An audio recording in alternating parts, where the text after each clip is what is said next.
الحمد للہ وکفا والصلاة والسلام علی عباده الذین اصطفا خصوصاً علی افضلہم وخاتم النبیین محمد الامین وعلی آلہ وصحبہ اجمعین اما بعد فاعوذ باللہ من الشیطان الرجیم بسم اللہ الرحمن الرحیم رب اشرح لی صدری ویسر لی امری واحلل عقدۃ من لسانی یفقہوا قولی اللہم ربنا آنس وحشتنا فی قبورنا وارحمنا بالقرآن العظیم اللہم اجعلہ لنا اماما ونورا وہدى ورحمہ اللہم ذکرنا منہ ما نسینا وعلمنا منہ ما جہلنا وارزقنا تلاوته آناء الليل وآناء النهار واجعله لنا حجة يا رب العالمین آمین۔ کل دو نشستوں میں تعارف قرآن کے ضمن میں جن عنوانات پر گفتگو ہو چکی ہے ان میں سے ایک تشنا رہا قرآن حکیم کی ترتیب اور تقسیم، اس کی تدوین کے بارے میں گفتگو ہماری مکمل ہو چکی تھی کہ قرآن حکیم کی تدوین تین مراحل میں مکمل ہوئی۔ اولاً خود حضور صلی اللہ علیہ وسلم نے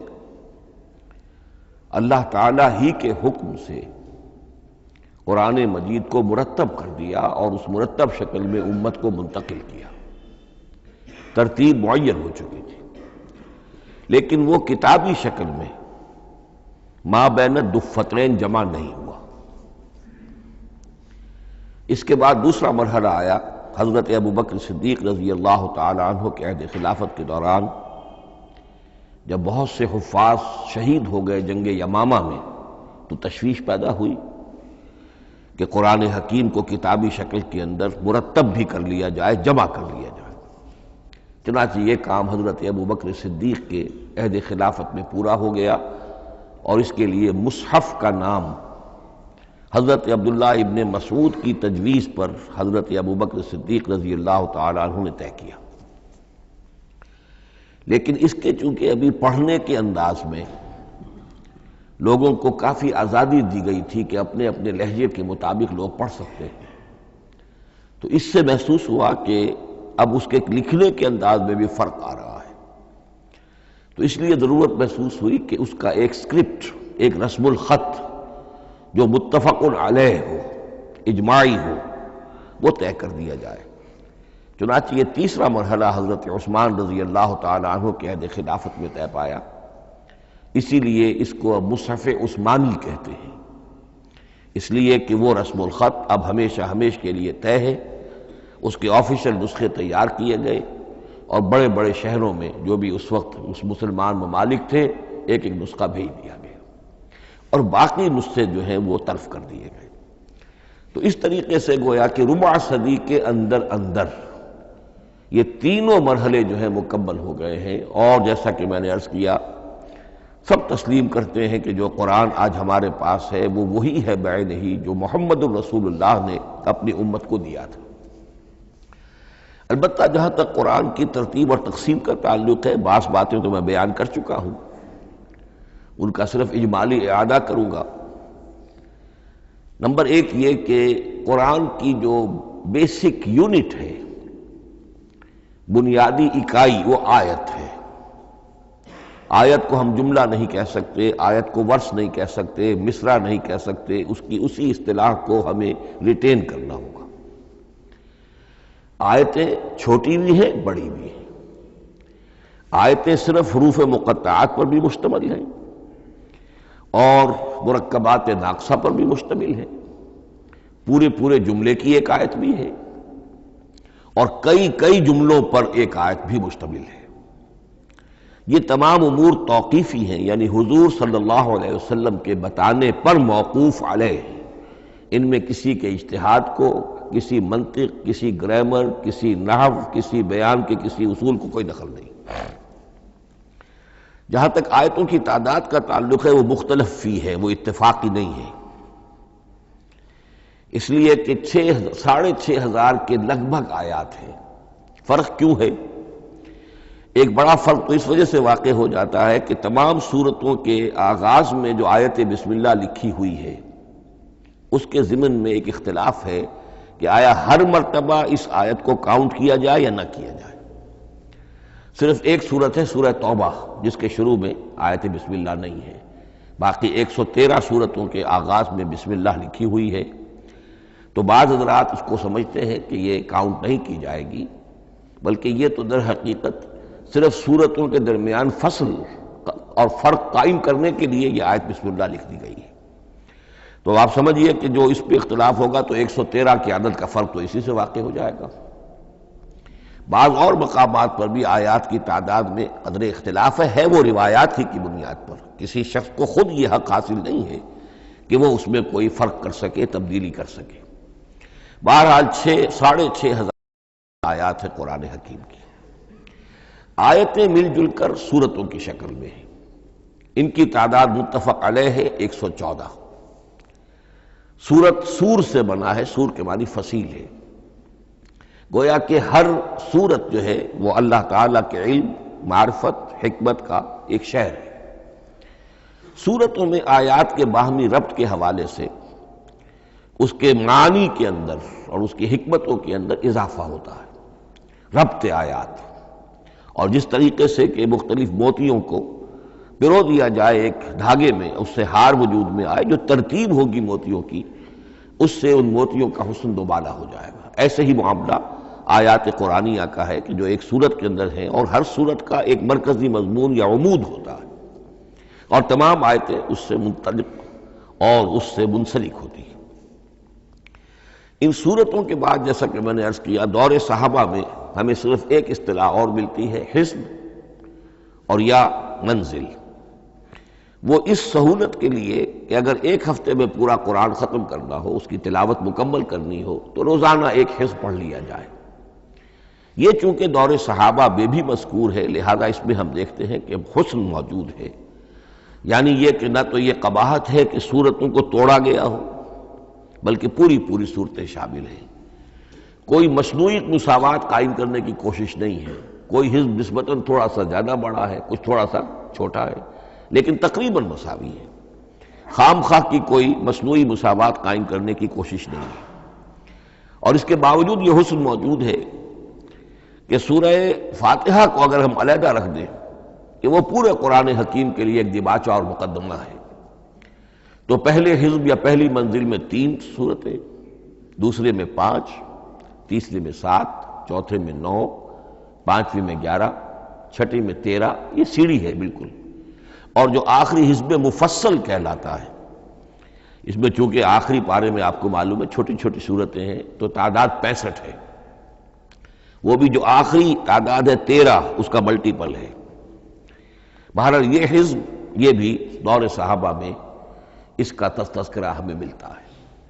البتہ جو مزید تقسیم کی چیزیں ہمارے ہاں معروف ہیں وہ بات کی چیزیں۔ رکوعوں میں طویل صورتوں کو تقسیم کیا گیا تاکہ ایک رکعت میں اگر طویل صورت میں سے کوئی آیات پڑھنی ہے تو اس طرح پڑھی جائیں کہ مضمون ٹوٹے نہ۔ یہ حجاج ابن یوسف کے زمانے میں یہ کام ہوا ہے، اور بڑے غور و فکر سے ہوا، اور واقعتاً محسوس ہوتا ہے کہ معنوی جو ربط اور تعلق ہے اس کو ملحوظ رکھا گیا ہے۔ لیکن جو دوسری تقسیم ہمارے ہاں معروف ہو گئی ہے اور وہ پاروں کی ہے، اول تو یہ معلوم نہیں کہ یہ تقسیم کب ہوئی، مجہول الزمان ہے یہ۔ نمبر 2 یہ کہ اس میں یہ زیادتی بھی نظر آتی ہے کہ سورتوں کی فصیلیں توڑ دی گئی ہیں، گویا کہ ایک مصنوعی مساوات قائم کرنے کے لیے کہ 30 دن میں اگر قرآن مجید ختم کرنا ہو، ہر مہینے میں ایک ختم قرآن کوئی شخص کرنا چاہے تو روزانہ ایک پارہ پڑھ کر، لیکن یہ کہ اس میں وہ حسن موجود نہیں ہے، بلکہ یہ قباحت موجود ہے کہ صورتوں کاٹ دی گئی۔ اس کے بعد اب جو بات مجھے عرض کرنی تھی وہ یہ ہے کہ زیادہ عرصہ نہیں گزرا کہ قرآن حکیم کی ترتیب اور تقسیم کے ضمن میں ایک اور حقیقت سامنے آئی ہے، اور یہ حقیقت یہ ہے کہ قرآن حکیم کی سورتوں کے گروپس ہیں۔ اب یہ چونکہ ایک بالکل ماضی قریب کا معاملہ ہے، اس سے پہلے یہ ذکر موجود نہیں تھا۔ اول تو یہ بات بھی مان لیجئے کہ قرآن مجید میں ترتیب اور نظم، اس کے بارے میں ہمارے اسلاف نے نہ کوئی زیادہ محنت کی اور نہ انہوں نے سمجھا کہ اس میں کوئی خاص ربط ہونا ضروری ہے۔ لیکن یہ کہ عہد حاضر میں مولانا حمید الدین فراہی رحمۃ اللہ علیہ ہندوستان میں ایک ایسے عالم پیدا ہوئے کہ جنہوں نے نظم قرآن کو اپنا خاص موضوع بنایا کہ یہ جو آیات باہم جوڑی گئی ہیں تو آخر کوئی حکمت ہے، سورتوں میں جو ربط قائم کیا گیا ہے یقیناً حکمت پر مبنی ہے، ورنہ سب سے سیدھی ترتیب تو جیسا کہ میں نے کل عرض کیا تھا یہ ہوتی ترتیب نزولی سے قرآن کو مرتب کر دیا جاتا۔ لیکن یہ کہ سورتیں آپ کو معلوم ہے طویل سورتوں میں ایسا بھی ہے کہ وہ ایک وقت میں نازل نہیں ہوئی بلکہ متعدد اوقات میں، اور سورہ بقرہ جو ہے وہ تقریباً 2 سال میں اس کی جو تنزیل ہے وہ مکمل ہوئی۔ تو پھر کچھ آیتوں کو جوڑنا، کس کو کہاں رکھنا ہے، کس کو کہاں رکھنا ہے، تو یہ حضور صلی اللہ علیہ وسلم نے خود کیا ہے، اللہ تعالیٰ کے حکم سے کیا ہے، تو یہ چیزیں حکمت سے خالی تو نہیں ہو سکتی۔ تو انہوں نے اس کو خاص اپنا موضوع بنایا اور ان کے سامنے بعض حقائق آئے ہیں، وہ حقائق ہیں جو اب میں آپ کے سامنے بیان کر رہا ہوں۔ اس میں ایک اشکال ہو سکتا ہے، اسے میں چاہتا ہوں کہ پہلے رفع کر دوں کہ یہ چیز اگر ہمارے اسلاف کے نظر میں نہیں آئی اور ان کی توجہ ادھر نہیں ہوئی تو یہ تو گویا کہ ایک بڑی مشکوک سی بات ہوگی۔ قرآن مجید کے علم کے ضمن میں گویا کہ متقدمین کے فہم پر ہمیں کچھ طعن کرنا ہوگا، لیکن یہ بات درست نہیں ہے۔ قرآن مجید ایک ایسی کتاب ہے جس کے بارے میں خود حضور نے جو فرمایا لا تنقضی عجائبہ، اس قرآن کے عجائب کبھی ختم نہیں ہوں، ولا یخلق عن کثرت الرد، بار بار کے پڑھنے سے اس پر کوئی پرانا پن، کوئی بوسیدگی طاری نہیں ہوگی، ولا یشبع منہ العلماء، اور کبھی اہل علم اس سے سیری محسوس نہیں کریں گے۔ تو قرآن مجید لا تنقضی عجائبہ، جیسے جیسے دنیا آگے بڑھ رہی ہے، تمدن آگے بڑھ رہا ہے، علم انسانی جو ہے مادی فزیکل سائنسز کا علم آگے بڑھ رہا ہے، قرآنی حقائق اور مبرہن ہو رہے ہیں اور واضح ہو رہے ہیں اور نکھر رہے ہیں۔ بہت سی باتیں ہمارے اسلاف کے علم میں نہیں آ سکتی تھی، اس لیے کہ ابھی انسانی معلومات کا دائرہ بہت ہی محدود تھا۔ ذوالقرنین کون تھے؟ اب چونکہ تاریخ مفسرین کے علم میں نہیں تھی تو سکندر اعظم کو سمجھا گیا کہ ذوالقرنین ہے، حالانکہ سکندر کی شخصیت اور ذوالقرنین کی وہ شخصیت جو قرآن میں بیان ہوئی ہے دونوں میں کوئی مناسبت ہے ہی نہیں۔ اسی طریقے کا معاملہ یہ کہ نظم قرآن کا ایک پہلو کہ جو ابھی پوری طریقے سے آشکارا نہیں ہوا تھا، یہ دور وہ ہے کہ جس میں اللہ کی فضل و کرم سے وہ بات بھی اب کھل کر سامنے آئی ہے، اور اس سے در حقیقت توثیق ہو رہی ہے حضور کے اس فرمان کی کہ لا تنقضی عجائبہ، اس کے عجائب کبھی ختم نہیں ہوں گے۔ انسان محنت کرے گا، کوشش کرے گا، یہ ہیروں کی ایک ایسی کان ہے جس میں سے اور ہیرے نکلتے چلے جائیں گے۔ اس کے ضمن میں ایک بات تو میں نے آپ سے کل عرض کر دی تھی اور آج پھر بھی کہی ہے، سورتوں میں بھی ایک ربط ہے، آیات جو سورتوں کے اندر جوڑی گئی ہیں، پھر سورتیں اکثر و بیشتر جوڑوں کی شکل میں ہیں۔ اس کے کچھ مثالیں بھی کل میں نے آپ کو دی تھی۔ قرآن مجید کی ایک آیہ مبارکہ ہے وَمِن كُلِّ شَيْءٍ خَلَقْنَا زَوْجَيْنِ لَعَلَّكُمْ تَعْقِلُونَ یا لَعَلَّكُمْ تَذَكَّرُونَ، مجھے پوری طرح یاد نہیں ہے۔ ہم نے ہر شے کو جوڑوں کی شکل میں پیدا کیا، اگرچہ اس کو چونکہ قرآن مخلوق نہیں ہے ہم اس پر اس کا اطلاق نہیں کریں گے، لیکن من کل شیء خلقنا زوجین، اس میں اس قدر کیٹیگوریکل سٹیٹمنٹ ہے کہ معلوم ہوتا ہے کہ یہ اصول اتنا اللہ تعالیٰ کے ہاں اتنا پسندیدہ ہے کہ قرآن مجید کی صورتوں میں بھی یہ صورتوں کے بھی جوڑوں کی شکل میں ہونا یہ بہت ہی اظہر من الشمس ہے۔ بعض جگہوں پر تو اظہر من الشمس ہے، بعض جگہوں پر ذرا تدبر کر کے بات معلوم ہوتی ہے۔ البتہ کہیں کہیں آپ کو نظر آئے گا کچھ منفرد صورتیں بھی ہیں، اور ان میں سے بعض یہ جب دوران ترجمہ یہ چیزیں آئیں گی تو اب میں صرف اس وقت حوالہ دے سکوں گا، بڑی تیزی سے ہمیں چلنا ہوگا۔ اس وقت میں چاہتا ہوں کہ ذہن میں یہ حقائق بیٹھ جائیں۔ بعض جگہوں پر آپ دیکھیں گے تین تین صورتوں کے گروپ ہیں، ان میں سے دو کے مابین تو نسبت زوجیت کامل ہے، بلکہ یہ سمجھ لیجئے نسبت زوجیت کہتے کس کو ہے؟ دو چیزیں مل کر کسی مقصد کی تکمیل کریں،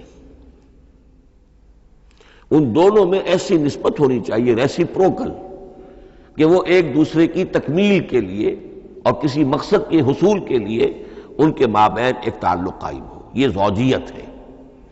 اسی طریقے سے قرآن مجید میں جب صورتیں آتی ہیں جوڑوں کی شکل میں، تو کسی مضمون کا ایک رخ وہ ایک صورت میں آ جائے گا، اس کا دوسرا رخ دوسری صورت میں آ جائے گا، اور دونوں مل کر، جسے ہم کہتے ہیں تصویر کے دونوں رخ، وہ رخ مکمل ہو جائیں گے، بات پوری ہو جائے گی۔ البتہ بعض جگہوں پر ہے کہ تین صورتوں کے سب گروپس ہیں۔ میں اس معاملے میں گروپ کا لفظ ریٹین کر رہا ہوں، اس لیے کہ قدیم تو یہ تصور تھا نہیں، جدید اصطلاح ہے، تو اس میں چونکہ اب بہت سے الفاظ انگریزی زبان کے اب اردو میں آ گئے ہیں کہ اس کی جگہ کوئی اور بہت ہی کوئی کوشش کر کے لفظ آیا جائے تو وہ شاید زیادہ عام فہم نہیں ہوگا، یا عام فہم ہے۔ تو گروپس اور سب گروپس، چھوٹے گروپ بڑے گروپ، تو یہ چھوٹے گروپ جو ہے تین صورتوں کے، ان میں سے دو کے مابین تو نسبت زوجیت بتمام و کمال ہوگی، اور تیسرے کی حیثیت ضمیمے کی ہوگی۔ اس کی مثالیں بعد میں آئیں گی۔ البتہ یہ جو ضمیمے ہوتے ہیں خود ان کے، یا جو دوسری منفرد صورتیں ہیں، خود ان میں آپ کو فصل کے ساتھ نسبت زوجیت مل جائے گی۔ اس سے آگے چلیے، اب اصل ہے وہ شے جس کو میں آج چاہتا ہوں بیان کرنا۔ قرآن حکیم کی صورتوں کی ایک گروپنگ اس اعتبار سے سامنے آئی، کچھ صورتیں مکی پھر مدنی، پھر مکی پھر مدنی، پھر مکی پھر مدنی، پھر مکی پھر مدنی۔ ایسا کیوں ہے؟ بڑی قابل غور بات ہے، اس میں کوئی حکمت ہے؟ اور عجیب بات یہ سامنے آئی، اس اعتبار سے بھی قرآن کے 7 گروپ بنتے ہیں۔ ہر گروپ میں ایک یا ایک سے زائد مکی صورت، اور پھر ایک یا ایک سے زائد مدنی صورتیں، ایک گروپ پورا ہو گیا۔ دوسرے گروپ میں پھر ایک یا ایک سے زائد مکی صورت، پھر ایک یا ایک سے زائد مدنی صورتیں، وہ پھر گروپ مکمل ہو گیا۔ یہ گروپ بھی قرآن حکیم میں 7 ہیں۔ یہ گروپ جو ہے قرات کے لیے نہیں ہے، یہ گروپ جو ہے معنوی تقسیم ہے، غور و فکر کے اعتبار سے، کہ ہر گروپ کا ایک عمود ہے، ایک مرکزی مضمون ہے، اور جس طریقے سے صورتیں دو مل کر ایک مضمون کی تکمیل کرتی ہیں، اسی طرح ہر گروپ کی مکی اور مدنی صورتیں مل کر ایک بڑے مضمون کی تکمیل کرتی ہیں۔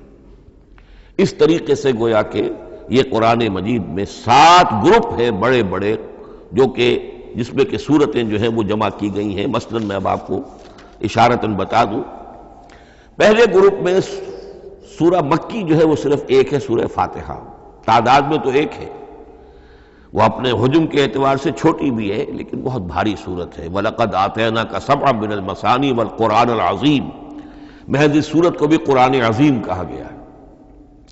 لیکن ایک صورت مکی سورہ فاتحہ، پھر 4 طویل ترین صورتیں مدنی، بقرہ، آل عمران، نساء، مائدہ۔ دوسرے گروپ میں 2 صورتیں مکی، 2 مدنی، الانعام، الاعراف مکیات، الانفال، التوبہ مدنیات۔ تیسرا گروپ چلتا ہے، 14 صورتیں مسلسل چلی جا رہی ہیں مکی، سورہ یونس سے، سورہ یونس، سورہ ہود، سورہ یوسف، سورہ رعد، سورہ ابراہیم، چلتے جائیے، سورہ حجر، سورہ نحل، سورہ بنی اسرائیل، سورہ کہف، سورہ مریم، سورہ طٰہٰ، سورہ انبیاء، سورہ حج اور سورہ مومنون، 14 صورتیں۔ اب آئی ایک مدنی صورت، سورہ نور، یہ تیسرا گروپ مکمل ہو گیا۔ چوتھے گروپ میں بھی یہی بات آپ کو نظر آئے گی۔ الفرقان سے سورہ سجدہ تک 8 صورتیں مکی ہیں، اور پھر ایک صورت آتی ہے سورۃ الاحزاب، وہ مدنی ہے۔ اب یہ جو ایک ایک صورتیں آئی ہیں، سورہ نور اور سورہ احزاب، ہر شخص کو اندازہ ہو جائے گا یہ آپس میں جوڑے کی شکل رکھتی ہیں، ان کے مضامین بہت ایک دوسرے سے مشابہ ہیں، بہت مشابہ ہیں، لیکن یہ کہ وہ اس طریقے کا جوڑا نہیں ہے کہ اسی گروپ میں ان کا جوڑا موجود ہو، اس کا جوڑا جو ہے وہ دوسرے گروپ میں ہے۔ پھر آئیے 5واں گروپ ہے، سورہ سبا سے احقاف تک، یہ 13 صورتیں مکی ہیں، اور پھر سورہ محمد صلی اللہ علیہ وسلم سے سورۃ الحجرات تک 3 صورتیں مدنی ہیں، یہ کل 16 صورتیں ہیں۔ چھٹے گروپ میں سورہ قاف سے سورہ واقعہ تک 7 صورتیں، یہ مکی ہے، اور سورہ حدید سے سورہ طلاق تک 10 صورتیں مدنی ہیں، یہ 17 صورتیں ہیں۔ آخری جو ہے وہ سورۃ الملک سے سورۃ الاخلاص تک 46 صورتیں، اور سورہ معوذتین جو ہے یہ 2 ہے کہ جو مدنی ہے۔ بعض کا اس میں اختلاف ہے، وہ میں بعد میں عرض کروں گا، لیکن جو میری رائے ہے وہ میں آپ کے سامنے رکھ رہا ہوں۔ اس طریقے سے یہ 7 گروپ جو ہیں قرآن مجید میں سورتوں کے وجود میں آئے۔ ہر گروپ کا ایک مرکزی مضمون ہے۔ مثلا پہلے گروپ کا مرکزی مضمون شریعت ہے۔ سورہ فاتحہ میں اہدنا الصراط المستقیم، اے اللہ ہمیں سیدھا راہ دکھا، سیدھے راستے کی ہدایت بخش۔ اب وہ سیدھا راستہ کیا ہے؟ شریعت خداوندی، شریعت الہی، اور شریعت مکمل ہو جاتی ہے ان 4 صورتوں میں۔ شریعت محمدی کا جو بلو پرنٹ ہے، ابتدائی خاکہ جو ہے، وہ آپ کو سورہ بقرہ میں ملے گا، اور اس کی جو تکمیلی صورتیں ہیں، تکمیلی احکام ہیں، وہ سورہ مائدہ۔ اس کے علاوہ اس گروپ میں جو زیادہ زور ہے وہ سابقہ امت مسلمہ سے گفت و شنید۔ سابقہ امت مسلمہ میں یہودی اور نصارہ دونوں شامل ہیں۔ اب ان پر جرح بھی ہے، ان پر تنقید بھی ہے، ان کو ملامت بھی ہے، ان کو ان کی قرارداد جرم ان کے خلاف جو ہے وہ بھی دی گئی ہے، اور پھر یہ کہ ان کو معزول کر کے اور نئی امت کو اس مقام پر نصب کرنے کا اعلان ہے، اور ان کو بڑی زوردار دعوت ہے کہ اب محمد پر ایمان لاؤ اور قرآن پر ایمان لاؤ صلی اللہ علیہ وسلم۔ یہ پہلا گروپ ہے۔ اسی طریقے سے ہر گروپ کا، اب یہ ساتھ ساتھ جب ہم چلیں گے تو میں تفصیل کے ساتھ بیان کرتا جاؤں گا کہ اس گروپ کا یہ مرکزی مضمون ہے، اور اس طور سے یہ صورتیں آپس میں ایک دوسرے کے ساتھ مربوط ہیں۔ ان گروپوں میں آپ نے دیکھا ہوگا کہ پہلے اور آخری گروپ، ان کی ایک ریسیپروکل سی صورت ہے کہ پہلے گروپ میں مکی صورت صرف ایک چھوٹی سی، اور مدنی صورتیں 4-6 پارے سے زائد پر پھیلی، جبکہ آخری گروپ میں ساڑھے 2 پارے جو ہے سورہ ملک سے شروع ہو کر مکی صورتوں پر مشتمل ہے، آخر میں آ کر چھوٹی چھوٹی صورتیں وہ مدنیات ہیں۔ یہ ایک دوسرے کے بالکل ریسیپروکل ہیں، کانورس۔ لیکن دوسرا گروپ ادھر سے اور دوسرا ادھر سے، یعنی چھٹا، یہ بڑے متوازن ہیں۔ 2 صورتیں مکی، 2 مدنی، اور ادھر 7 صورتیں مکی اور 10 مدنی، لیکن 7 صورتیں جو ہیں وہ 3 رکوعوں کی ہیں، ان میں سے ایک 4 رکوع کی بھی ہے، اور اکثر و بیشتر وہ جو دوسری ہے وہ 2 رکوعوں کی ہے، تقریباً متوازن بنتی ہے۔ تو درمیان میں جو ہے ان میں جو مدنی صورتوں کا حصہ بہت کم ہے، اکثر و بیشتر جو ہے وہ مکی صورتیں ہیں۔ ان مکی صورتوں کے اندر بھی جو 6 گروپ تقریباً بنتے ہیں، اس لیے کہ پہلی گروپ کے اندر تو مکی صورت صرف سورہ فاتحہ ہے، تو ان میں سے پہلے 2 گروپوں میں رسالت کا مضمون مرکزی مضمون ہے، درمیانی 2 گروپوں میں توحید کا مضمون مرکزی مضمون ہے، آخری 2 گروپوں میں انذار آخرت کا مضمون مرکزی مضمون ہے۔ آخری صورتیں آپ کو معلوم ہے سورہ قاف سے شروع ہو کر تو پھر یہ انذار آخرت جو ہے ان سب کا مرکزی مضمون ہے۔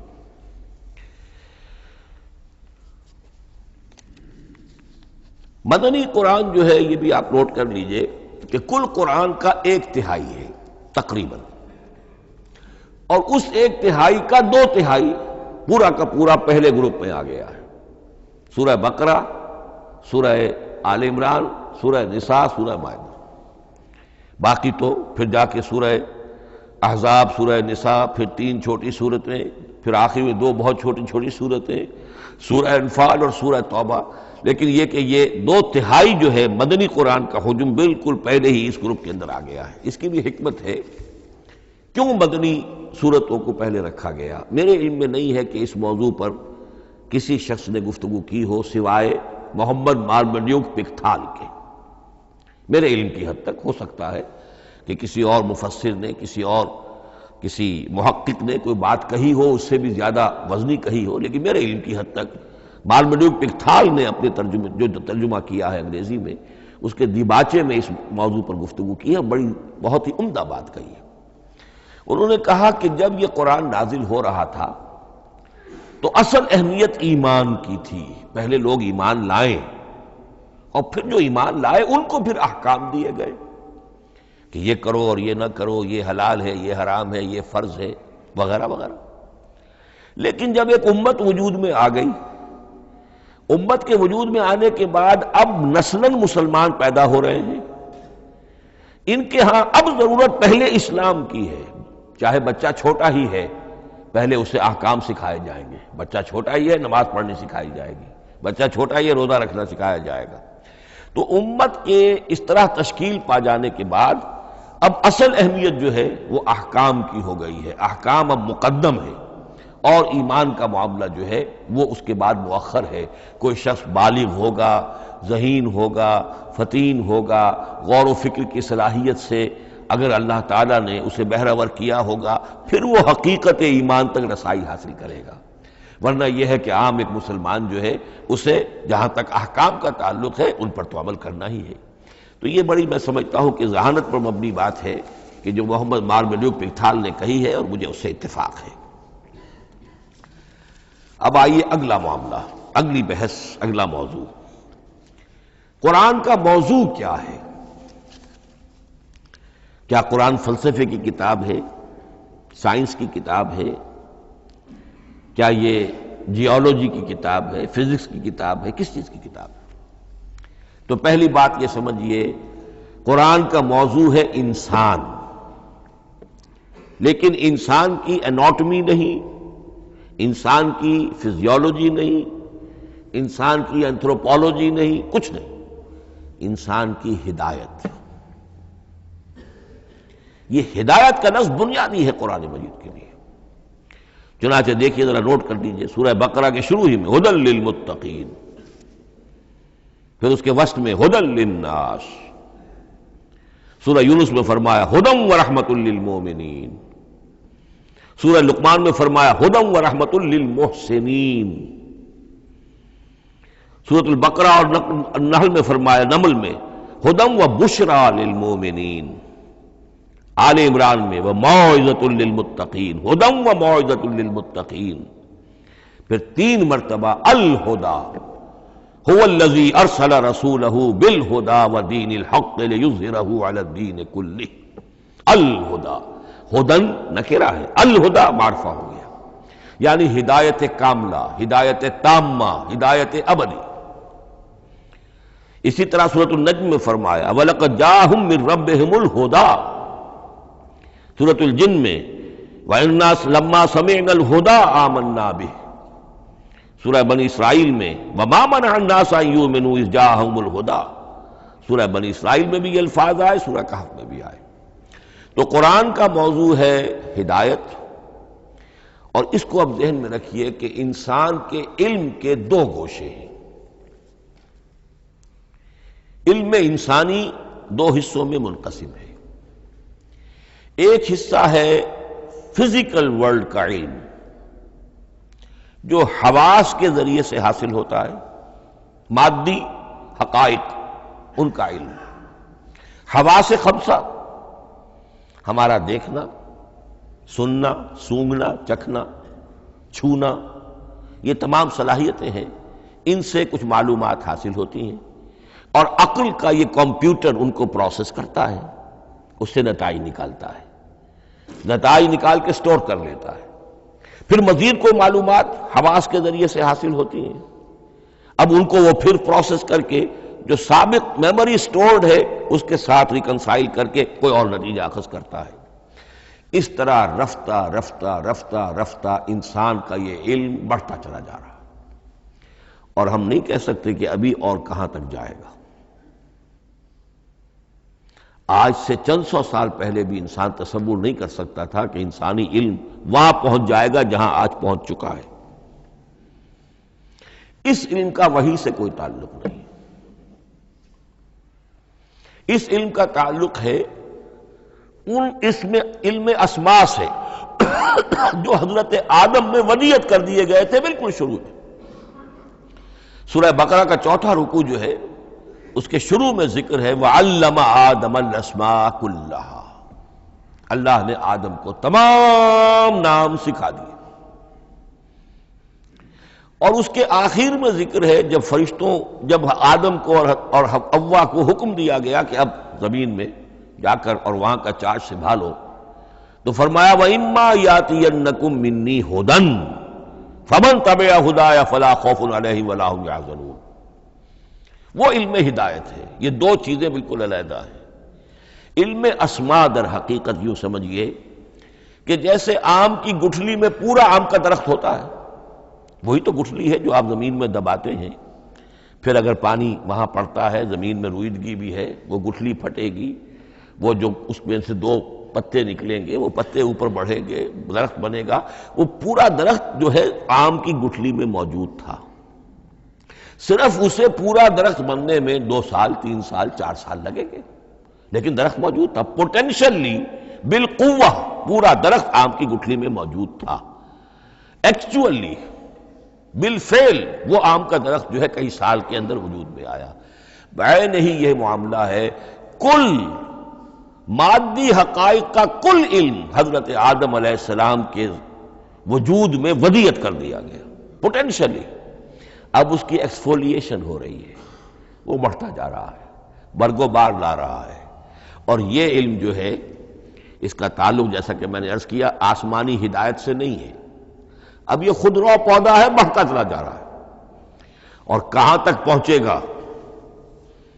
علامہ اقبال نے صحیح تعبیر کی ہے، عروج آدم خاکی سے انجم سہمے جاتے ہیں کہ یہ ٹوٹا ہوا تارا مہ کامل نہ بن جائے۔ علامہ کی زندگی میں تو انسان نے چاند پر قدم نہیں رکھا تھا، لیکن یہ کہ اب تو چاند پر قدم رکھ کر انسان آ چکا۔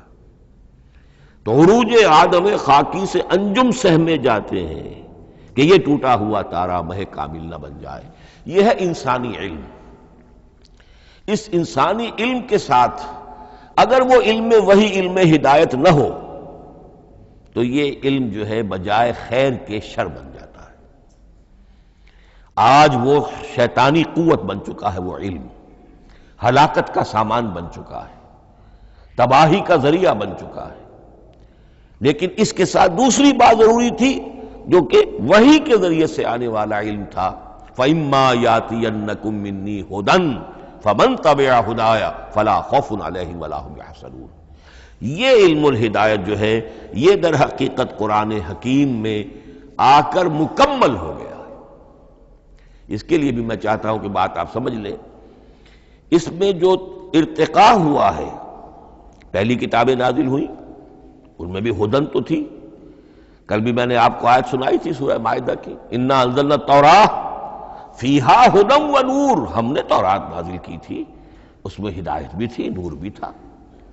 اسی رکوع میں 7واں رکوع ہے وہ سورہ مائدہ کا، انجیل کے بارے میں، فیہ ھدی و نور، اس میں بھی ہدن بھی تھی، ہدایت بھی تھی، نور بھی تھا۔ لیکن یہ ہدایت اور یہ نور درجہ بدرجہ ترقی کر رہا ہے، یہاں تک کہ کامل ہوا ہے، قرآن میں آ کر الہدا بن گیا ہے۔ اب یہ ہدن نہیں، الہدا، کامل ہدایت نامہ۔ اس کی وجہ کیا ہے؟ دیکھیے، ایک بچے کو اگر آپ تعلیم دینا چاہتے ہیں تو اس کی ذہنی سطح کو ملحوظ رکھے بغیر تو نہیں دے سکتے۔ آپ چاہے پی ایچ ڈی استاد رکھ دیں کسی بچے کے لیے، بچہ بھی پرائمری کی تعلیم پا رہا ہے، وہ پی ایچ ڈی کا استاد کیا کچھ پلا دے گا اس کو، کیا پڑھا دے گا اس کو؟ اس کی اپنی استعداد جو ہے ابھی اتنی کم ہے کہ اسی کی مناسبت سے اسے تعلیم دی جائے گی، رفتہ رفتہ وہ آگے بڑھے گا، یہاں تک کہ وہ اپنے پوری عقل کے اور شعور کی پوری شدت اور قوت کو پہنچ جائے گا، بلوغت کو پہنچ جائے گا۔ اب اسے آخری علم پڑھایا جائے گا، اب اسے فلسفہ پڑھایا جائے گا، پہلے وہ ہسٹری پڑھ رہا تھا، اب فلسفی آف ہسٹری پڑھے گا۔ اس حوالے سے تدریجاً اللہ تعالیٰ نے تورات میں صرف احکام ہے، حکمت ہے ہی نہیں، انجیل میں حکمت ہے، احکام ہے ہی نہیں، دونوں مل کر ایک بات کو مکمل کرتی ہیں۔ تورات میں صرف احکام ہے، حکمت ہے ہی نہیں۔ جیسے کہ میں نے عرض کیا تھا، بچے کو آپ بتا دیتے ہیں بھئی روزہ ٹوٹ جاتا ہے اس طریقے سے، روزے کا مطلب یہ ہے اب دن بھر کھانا کچھ نہیں ہے، چاہے بچہ ابھی 6 سال کا ہے، 7 سال کا ہے، 8 سال کا ہے، آپ بتا رہے ہیں احکام تو دے دیے جائیں، یہ کرو یہ نہ کرو، یہ ڈوز ہیں یہ ڈونٹس ہیں، تو احکام عشرہ، دی 10 commandments، احکام دیے گئے، حکمت نہیں۔ ابھی حکمت کا تحمل ان کے لیے ممکن نہیں تھا، ابھی وہ عہد طفولیت ہے نوع انسانی کا۔ یوں سمجھیے کہ آج سے 3500 سال قبل کا انسان، 1400 قبل مسیح میں تورات دی گئی ہے حضرت موسیٰ علیہ السلام کو، اب یہ 2000 مسیح آنے والا ہے تو 3400 سال پہلے کی بات ہے، تو انسانی ذہن ابھی جس سطح پر تھا، یہاں تک کہ 2000 سال پہلے حضرت حضرت مسیح علیہ السلام کے بھی الفاظ انجیل میں موجود ہیں، اب بھی موجود ہیں۔ اپنے حوارین سے آپ نے فرمایا تھا ابھی مجھے تم سے اور بھی بہت سی باتیں کہنی تھی مگر ابھی تم ان کا تحمل نہیں کر سکو گے، جب وہ فارقلیت آئے گا تو تمہیں سب کچھ بتائے گا۔ یہ پیشین گوئی تھی محمد الرسول اللہ صلی اللہ علیہ وسلم۔ ابھی تم تحمل نہیں کر سکتے، ابھی 600 برس اور چاہیے تمہاری ذہنی بلوغت کے لیے۔ تو الہدا مکمل ہوا ہے قرآن حکیم میں آ کر۔ البتہ ایک نقطہ اس میں نوٹ کیجئے، قرآن مجید اگرچہ کتاب ہدایت ہے، سائنس کی کتاب نہیں ہے، لیکن اس میں سائنٹیفک فینومینا کی طرف اشارے موجود ہیں۔ چونکہ قرآن مجید ان تمام جو بھی یہ کائناتی حقائق ہیں ان سب کو آیات الہیہ قرار دیتا ہے۔ ان فی خلق السماوات والارض واختلاف اللیل والنہار والفلک التی تجری فی البحر بما ينفع الناس وما انزل اللہ من السماء من ماء فاحیا به الارض بعد موتها وبث فیها من کل دابۃ وتصریف الرياح والسحاب المسخر بین السماء والارض لآیات لقوم یعقلون۔ یہ سب نشانیاں ہیں اللہ کی، اللہ کی قدرت، اللہ کی عظمت، اللہ کے علم کامل، اللہ کی حکمت بالغہ، سب نشانیاں۔ تو یہ جو فزیکل فینومینا ہے ان کی طرف قرآن ریفر کرتا ہے۔ بعض حقائق وہ ہے کہ جن کا تعلق اسٹرانومی سے ہے، کل فی فلک یسبحون، یہ تمام اجرام سماویہ جو ہیں یہ اپنے اپنے مدار میں تیر رہے ہیں، معلوم ہوا ہر شے حرکت میں ہے۔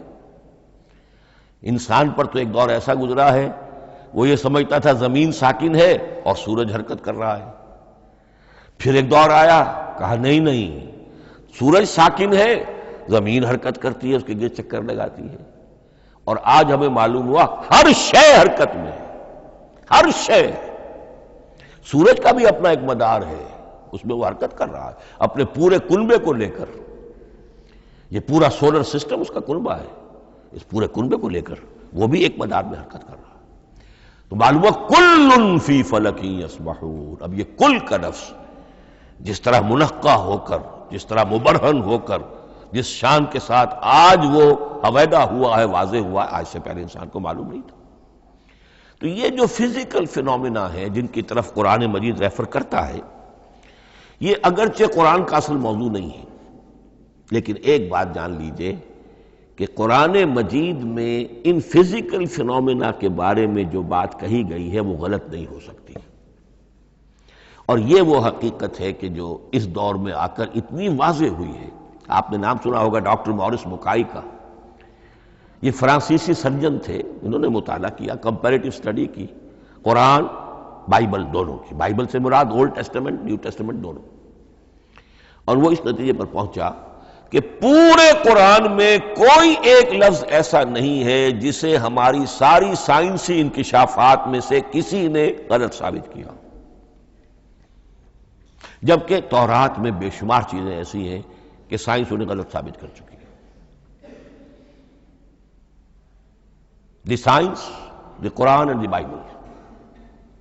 اب یہ بات بڑی اہم ہے، اس کو بڑی خوبصورت انداز میں ڈاکٹر رفیع الدین مرحوم نے کہا ہے کہ یہ کائنات اللہ کا فعل ہے، عمل ہے، اس کی تخلیق ہے، اس کی تدبیر ہے، اور قرآن اللہ کا قول ہے۔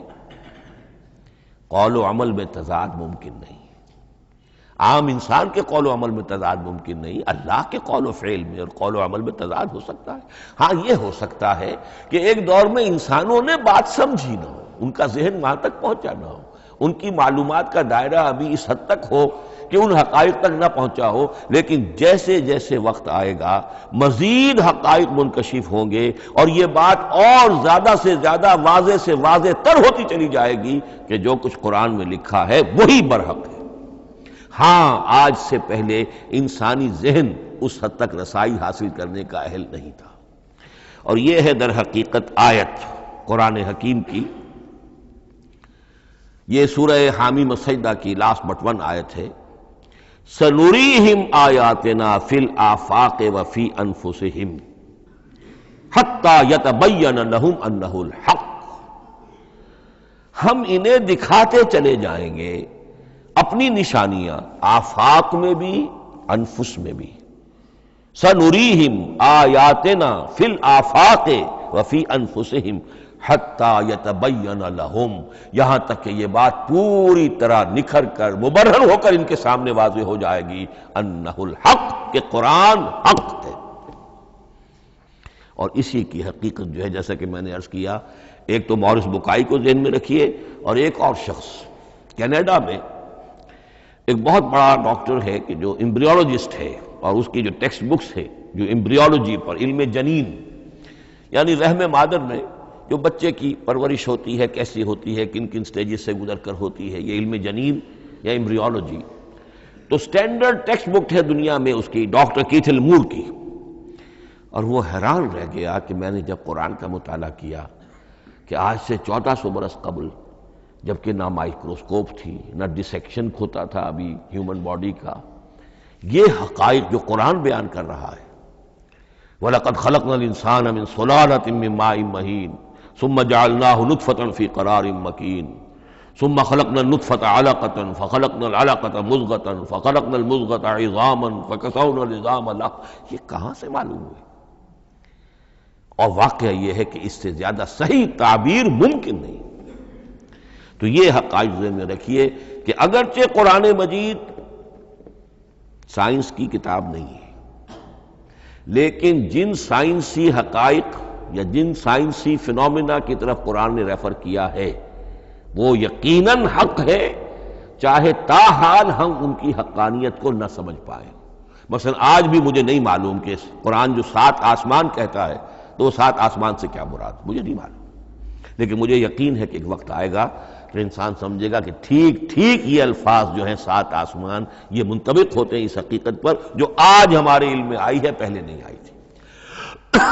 البتہ ایک اور نقطہ جو بہت اہم ہے عملی اعتبار سے، میں نے اسی لیے یہ ساری تمہید کی ہے کہ قرآن سائنس کی کتاب نہیں ہے، نہ سائنس کی ہے نہ ٹیکنالوجی کی ہے. اس حوالے سے ایک بڑا منطقی نتیجہ نکلتا ہے، اور وہ یہ ہے کہ اگر ہمارے اسلاف نے قرآن کی ان آیات کا کوئی خاص مفہوم معین کیا اپنے دور کی معلومات کی سطح پر، ہمارے لیے لازم نہیں ہے کہ ہم اس کی پیروی کریں. سائنسی فنومینا کو جو سائنسی ترقی ہو رہی ہے اس کے حوالے سے سمجھیں گے. یہاں تک کہ اب آخری بات عرض کر رہا ہوں، خود حضور کا فرمان بھی اس میں قطعی نہیں ہوگا. یہ بات بہت ثقیل اور گراں گزرے گی بہت سے لوگوں پر. سائنس اور ٹیکنالوجی میں اگر حضور کی کوئی حدیث بھی سامنے آ جائے تو اس کو بھی ہم کوئی دلیل قطعی نہیں سمجھیں گے. اس کی وجہ کیا ہے؟ ایک واقعہ بہت اہم ہوا حضور کی زندگی میں. حضور جب ہجرت فرما کر تشریف لائے مدینہ منورہ، تو آپ کو معلوم ہے کہ حضور کی پیدائش مکے کی، ساری زندگی آپ نے وہاں گزاری. وہ وادی غیر ذی زرع ہے، وہاں کوئی پیداوار، کوئی زراعت، کوئی کاشت ہوتی ہی نہیں تھی. آپ کو کوئی تجربہ سرے سے نہیں تھا. ہاں تجارت کا تجربہ تھا، بھرپور تجارت کی تھی. یہاں آئے تو آپ نے دیکھا کھجوروں کے سلسلے میں انصار مدینہ تعبیر نخل، وہ اس کا ایک اصطلاح ہے. کھجور ایک ایسا پودا ہے جس کا ایک فیمیل فلاور ہوتا ہے اور ایک میل علیحدہ. اب میل فلاور اور فیمیل فلاور ان دونوں کو قریب لے آئیں تو اس سے اس بات کا زیادہ امکان ہو جاتا ہے فرٹیلائزیشن ہو اور پھل بنے اور زیادہ آپ کو پھل حاصل ہو، فصل زیادہ ہو. اگر وہ فاصلے پر رہیں گے تو ہو سکتا ہے کہ اس کا امکان کم ہو، تو وہ ان کو قریب جوڑ دیتے تھے. حضور نے دیکھا تو آپ نے فرمایا کہ آپ لوگ ایسا نہ کریں تو کیا ہے، یعنی نیچر جو ہے، nature can take care of it self. آخر فطرت ہے، فطرت نے یہ ساری چیزیں بنائی ہیں، آپ ایسا نہ کریں تو کیا ہے. صرف یہ کہا آپ نے روکا نہیں. لیکن ظاہر بات ہے صحابہ کرام کے لیے رضوان اللہ تعالی علیہ مجمعین حضور کا اتنا کہنا بھی گویا کہ حکم کے درجے میں تھا. انہوں نے اس سال وہ کام نہیں کیا، فصل کم ہو گئی. اب وہ ڈرتے ڈرتے جھجکتے جھجکتے حضور کی خدمت میں آئے. حضور آپ نے فرمایا تھا ہم نے وہ نہیں کیا، تعبیر نخل اس سال نہیں کی ہم نے، فصل کم ہوئی ہے. آپ نے فرمایا انتم اعلم بامور دنیاکم. اس کا ایک ایک لفظ یاد کر لیجئے. انتم اعلم بامور دنیاکم، اپنے یہ دنیاوی اور مادی معاملات میں تم زیادہ تجربے کار ہو، تم زیادہ حقائق سے واقف ہو۔ میں عالموں کا لفظی ترجمہ یہاں کرنا جو ہے اس کی جرت مجھے نہیں ہو رہی، تم زیادہ واقف ہو ان چیزوں سے، میں یہ چیزیں سکھانے نہیں آیا۔ آپ ٹیکنالوجی پڑھانے نہیں آئے تھے، آپ طب سکھانے نہیں آئے تھے، آپ کوئی اور سائنس پڑھانے نہیں آئے تھے، ورنہ تو ہم شکوہ کرتے کہ آپ نے ہمیں ایٹم بم بنانا کیوں نہیں سکھا دیا پہلے ہی۔ نہیں، یہ موضوع ہی نہیں ہے۔ قرآن کا موضوع معین ہونا چاہیے۔ قرآن کا موضوع انسان کی ہدایت، اس ہدایت کے لیے جس قدر اس کو ضرورت ہے علم کی کہ وہ جو یہ فزیکل فینومینا ہیں ان کے حوالے سے بھی ہدایت حاصل کرے، اس حد تک ان کا تذکرہ ہے۔ لیکن یہ یقین اور ایمان ہونا چاہیے کہ قرآن مجید کے الفاظ میں جو شے مضمر ہے وہ کبھی غلط ثابت نہیں ہوگی۔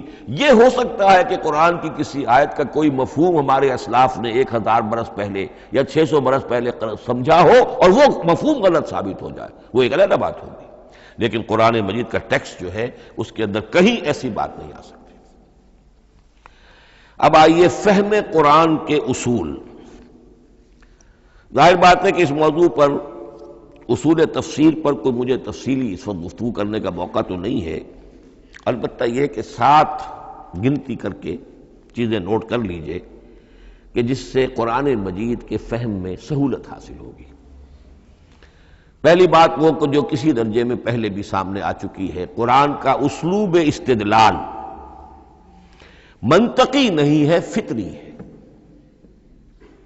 ایک ہوتا ہے منطق کی گتھیوں سے اور منطق کے اصولوں سے اور منطق کی دلیلوں سے بات ثابت کی، یہ نہیں۔ قرآن فطرت انسانی کے مطابق بات کرتا ہے۔ ایک ان پڑھ شخص بھی قرآن کو اپنے سے دور یا اپنے آپ کو قرآن سے دور نہیں سمجھے گا اگر ذرا سا وہ قرآن کو سمجھ سکتا بس۔ لیکن یہ ہے کہ قرآن مجید کا جو اسلوب ہے وہ ایک تو یہ کہ منطقی نہیں ہے، فطری ہے، یا اس میں اگر ایک لفظ کا اضافہ کیا جائے خطابی ہے۔ خطابی کیا ہوتا ہے؟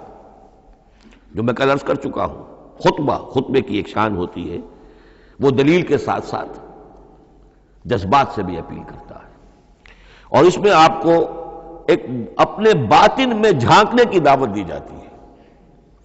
تم ذرا اپنے باطن میں جھانک کر دیکھو۔ بعض آیات ایسی ہیں، بڑی پیاری آیات ہیں، افی اللہ شک فاطر السماوات والارض، بس کیا اللہ کی ہستی میں بھی کوئی شک ہو سکتا ہے جو آسمان اور زمین کا پیدا کرنے والا ہے؟ غور کرو، سوچو۔ یہ صرف آپ کے دروں بینی، آپ کو اپنے اندر جھانکنے کی دعوت ہے۔ اسی طرح اَإِنَّكُمْ لَتَشْهَدُونَ أَنَّ مَعَ اللَّهِ آلِهَةً أُخْرَىٰ، کیا واقعتاً تم اس کی گواہی دیتے ہو کہ اللہ کے ساتھ کوئی اور بھی الہ ہے؟ یہ گویا کہ کسی کے آنکھوں میں آنکھیں ڈال کر پیئرسنگ آئیز کے ساتھ کسی سے سوال کرنا، کیا واقعی؟ اور اس میں در حقیقت کون سی ہے پس منظر میں؟ یہ بنائے ہوئے ڈھکوسلے ہیں، ان پر خود تمہارا دل مطمئن نہیں ہے۔ تم کہتے تو ہو یہ ہمارا عقیدہ ہے اور یہ ہماری بات ہے اور یہ ہمارا موروثی عقیدہ ہے، ھذا ما وجدنا علیہ آباءنا، ہم نے آباء، لیکن واقعتاً غور تو کرو، کیا واقعی تم گواہی دیتے ہو کہ اللہ کے سوا کوئی اور الہ بھی موجود ہے؟ اس کو آپ کہیں گے خطابی انداز۔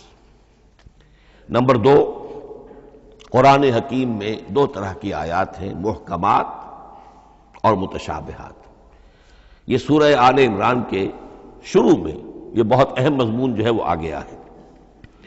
هو الذی انزل علیک الکتاب منہ آیات محکمات ہن ام الکتاب واخر متشابہات، آل عمران آیت نمبر 7۔ اب یہ جو متشابہات ہیں یہ کون سی ہیں اور محکمات ہیں وہ کون سی ہیں، اس کو ذہن میں رکھیے۔ نمبر 1، محکم قطعی، تمام جتنی بھی آیات احکام ہیں وہ محکم، یہ کرو یہ نہ کرو، یہ جائز یہ حرام، آیات احکام محکم، اسی ایک مادے سے لفظ بنا ہے، یہ محکم بھی اور احکام حکم۔ البتہ عالم غیب کی ساری خبریں متشابہات میں سے، عالم غیب ہو، عالم ارواح ہو، عالم برزخ ہو، عالم آخرت ہو، ان کے تمام حقائق یہ متشابہات میں سے، ان کو ہم حقیقتاً سمجھ نہیں سکتے، ہمارا تجربہ ہی نہیں، ہمارا کوئی مشاہدہ ہی نہیں۔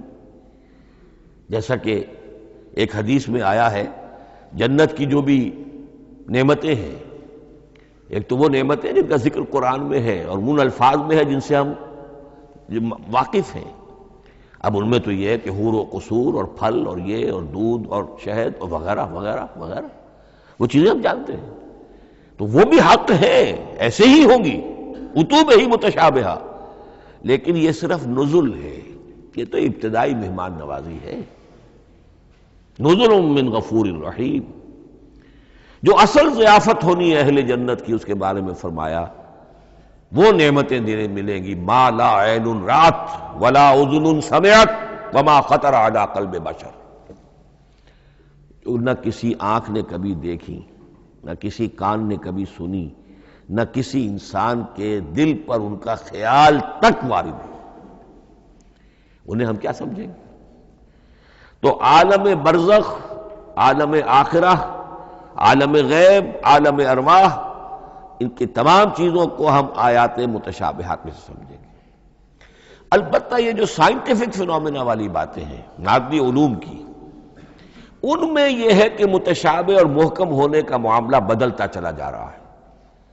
جب تک وہ ہمارا سائنسی علم وہاں تک نہیں پہنچا تھا، وہ آیت ابھی متشابہ تھی، سمجھ میں نہیں آ رہی تھی، لیکن اب جب کہ وہ بات وہاں پہنچ گئی اور کھل گئی بات، اب معلوم ہوا کل فی فلک یسبحون، اب یہ آیت محکمات میں آ گئی، اب یہ وہ بات نہیں رہی کہ جس کا صحیح مفہوم سمجھنا ہمارے لیے مشکل ہو۔ تیسری بات، تفسیر اور تعویل میں کیا فرق ہے؟ تفسیر کا عام طور پر لفظ استعمال ہوتا ہے لفظی طور پر، الفاظ کی بحث، نحوی بحث، قواعد گرامر جو ہے ان کے حوالے سے جو بحث کی جائے گی وہ تفسیر ہے، اور اس کی اصل حقیقت اور مدلول کو سمجھنے کی جو کوشش کی جائے گی وہ تعویل ہے۔ تو یہ دو الفاظ جو ہیں یہ مختلف ہوں گے، تفسیر اور تعویل۔ نمبر 4، تعویل عام اور تعویل خاص، یہ بہت اہم موضوع ہے۔ دیکھیے قرآن مجید نازل ہوا ایک خاص ٹائم اینڈ سپیس پس منظر میں، آج سے 1400 برس قبل 610 عیسوی سے لے کر 632 عیسوی تک نازل ہوا، حجاز میں نازل ہوا۔ اس کی ایک اولین مخاطب قوم تھی، وہ ان پڑھ قوم تھی، امی قوم تھی، پڑھے لکھے شاذ الشاذ کالمعدوم کے درجے میں تھے، وہاں فلسفے کا سوال نہیں، کوئی منطق کی بات نہیں، کچھ بھی نہیں، اور اولین مخاطب وہی ہیں، اور جو بھی حالات ہیں اس وقت کے ان کے حوالے سے بات کی جا رہی ہے۔ اب قرآن مجید کی ہر آیت پر اولاً غور ہوگا اس اعتبار سے جب یہ نازل ہوئی ہے تو اس کا اس وقت کیا مفہوم سمجھا گیا، اس خاص کانٹیکسٹ میں، ٹائم اینڈ سپیس کانٹیکسٹ میں کیا مفہوم سمجھا گیا، یہ ہے تعویل خاص۔ لیکن اب دوسری طرف دیکھیے، یہی کتاب ہدایت ہے ابد الآباد تک کے لیے، اسی کتاب کو 20ویں صدی عیسوی کے انسان کے لیے بھی ہدایت نامہ بننا ہے۔ اگر دنیا طویل ہے اور 500 برس تک ہے تو 25ویں صدی عیسوی کے انسان کے لیے بھی ہدایت نامہ یہی کتاب بننی ہے۔ یہ عرب کے امیین کے لیے ہدایت نامہ تھی تو ایران کے فلسفیوں کے لیے بھی تو ہدایت نامہ تھی۔ لہذا ان الفاظ کے اندر یہ قرآن کے اعجاز کا وہ پہلو ہے جو بہت نمایاں ہے کہ ان الفاظ کے اندر کہ جو ایک خاص کانٹیکسٹ میں نازل ہوئے اور اس وقت ان کا ایک معین مفہوم سمجھا گیا، انہی میں وہ عموم بھی موجود ہے کہ اسی سے ہمیشہ کے لیے ہدایت اخذ کی جا سکتی ہے۔ اس کو ہم کہیں گے تعویل عام، اس کانٹیکسٹ سے ذرا نکال کر اب اس آیت کے الفاظ، اس کا در و بست، اس کا ما سبق، اس کے بعد ما بعد، سیاق و سباق، اس کے حوالے سے بیٹھ کر بات کی جائے۔ تعویل خاص میں شان نزول پیش نظر رہے گا، تعویل عام میں اس آیت کے الفاظ، ان کا در و بست اور آیت کا سیاق و سباق یہ زیادہ زیر بحث رہے گا۔ تو معلوم ہوا کہ یہ دونوں چیزیں اپنی اپنی جگہ اہم ہیں۔ نہ تو انسان صرف تعویل خاص تک اپنے آپ کو محدود کر لے، اگر وہ کرے گا تو گویا کہ وہ صرف اس دور کا قرآن پڑھ رہا ہے، آج کا قرآن وہ نہیں پڑھ رہا۔ قرآن کے اندر تو واقعتاً یہ شان ہے کہ میں جس کے لیے الفاظ یہ استعمال کیا کرتا ہوں کہ ہر دور کے افق پر ایک خورشید تازہ کے مانند طلوع ہوگی یہ کتاب۔ معلوم ہوگا آج کا قرآن ہے، یہ ہمیں آج ملا ہے قرآن، اور گویا کہ آج جو ہمیں مسائل اندر پیش ہے ان کا حل ہے جو یہ قرآن پیش کر رہا ہے۔ یہ اس کا اعجاز ہے، یہ اس کا کمال ہے۔ اس اعتبار سے نوٹ کیجئے تعویل خاص اور تعویل عام، یہ الفاظ کیونکہ بار بار دورہ ترجمہ آئیں گے تو اس لیے میں نے ان اصطلاحات سے چاہا کہ آپ واقف ہو جائیں۔ ایک اور اس میں بات سمجھنے کی ہے تذکر اور تدبر۔ قرآن سے بنیادی ہدایت حاصل کر لینا، اس کے لیے قرآن انتہائی آسان ہے۔ وَلَقَدْ يَسَّرْنَا الْقُرْآنَ لِلذِّكْرِ فَهَلْ مِن مُدَّكِرٍ۔ ذرا سی انسان کو عربی آتی ہو کہ براہ راست قرآن کا مفہوم آپ کے ذہن اور قلب پر نازل ہوتا چلا جائے، بس قرآن کا اصل جو پیغام ہے، جو اس کی اصل ہدایت ہے، اس کی تمثیل یوں سمجھیے کہ سمندر میں اگر کوئی آئل ٹینکر جو ہے ٹوٹ جائے تو میلوں جو آئل ہوتا ہے وہ سطح سمندر کے اوپر پھیل جاتا ہے، سطح پر رہے گا، نیچے تو جائے گا نہیں۔ تو یوں سمجھیے کہ قرآن مجید کا جو لب لباب ہے، لب لباب وہ اس کی سطح پر موجود ہے، لیکن اس کے یہ مطلب نہیں ہے کہ صرف سطح ہی سطح ہے، اس کی گہرائی فیتم لس، اس کی گہرائی وہ ہے کہ جس کی کوئی حد نہیں۔ اب اس کے لیے تعمق، گہرائی میں غوطہ زنی کرنا، قرآن میں ہو غوطہ زن اے مرد مسلمان، اس کے اعتبار سے یہ دنیا کی مشکل ترین کتاب، اچھی طرح سمجھ لیجیے، اس کی تہ تک پہنچنا ممکن ہی نہیں۔ غلطی سے ہم کبھی کبھی کسی شخص کی مدح کرتے ہوئے کہہ دیتے ہیں فلاں شخص کو قرآن پر بڑا عبور حاصل ہے۔ ایک عالم دین نے یہ الفاظ میرے بارے میں کہہ دیے تھے، میں نے فوراً ٹوک دیا۔ میں نے کہا آپ کیا، یہ قرآن کی آپ نے گویا کہ قرآن مجید کی شان میں گستاخی کی ہے، قرآن کی توہین کی ہے۔ عبور کہتے ہیں ایک کنارے سے دوسرے کنارے کو چلے جانا، دریا عبور کر لیا، قرآن کے کنارے ہے ہی نہیں، یہ ناپیدا کنار سمندر ہے، اس سمندر کا کوئی کنارہ نہیں، نہ اس کی گہرائی اور نہ اس کے کنارے۔ لہذا پوری زندگی کوئی امام راضی ہو، کوئی زمخشری ہو، کوئی ہو، پوری زندگی کھپا کر بھی وہ یہ نہیں کہہ سکے گا کہ میں نے قرآن مجید کو بتمام و کمال سمجھ لیا ہے۔ معاذ اللہ، معاذ اللہ، معاذ اللہ، ناممکن۔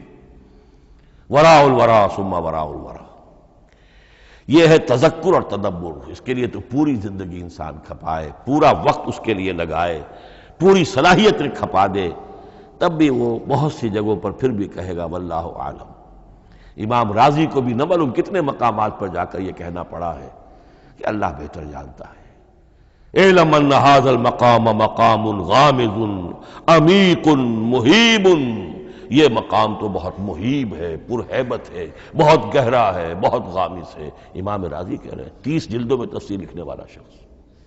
اقول قولی ھذا واستغفر اللہ لی ولکم ولسائر المسلمین والمسلمات۔